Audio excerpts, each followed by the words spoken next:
penyandang disabilitas mental memiliki hak asasi yang sama dengan warga lainnya. Salah satu hak asasi manusia yang dimaksud adalah hak politik, khususnya dalam hal memilih yang dalam pemenuhannya kada dapat dibatasi oleh negara, kecuali berdasarkan putusan pengadilan atau undang-undang.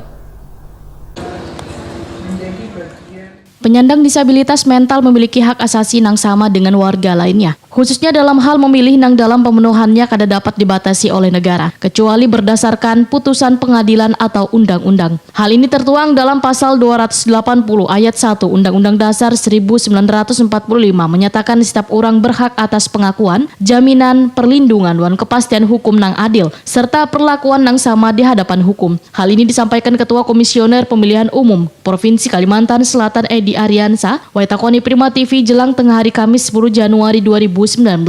Menurut Edi Aryansa, dalam pasal tersebut secara tegas melarang adanya perbedaan perlakuan di hadapan hukum, termasuk dalam hal pengaturan mengenai hak memilih. Selain itu, kada satupun pasal dalam Undang-Undang Pemilu yang melarang penyandang disabilitas, termasuk penyandang disabilitas mental untuk menggunakan hak memilihnya. Edi Aryansa menegaskan, selawas warga negara tersebut bukan anggota Polri wan TNI aktif, serta memenuhi syarat sebagai pemilih, maka wajib menyumbangkan hak pilihnya pada pemilu 2019 mendatang.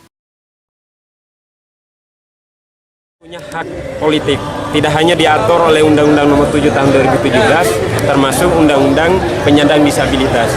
Semua instansi punya kewajiban untuk memberikan hak politik warga negara, termasuk penyandang disabilitas.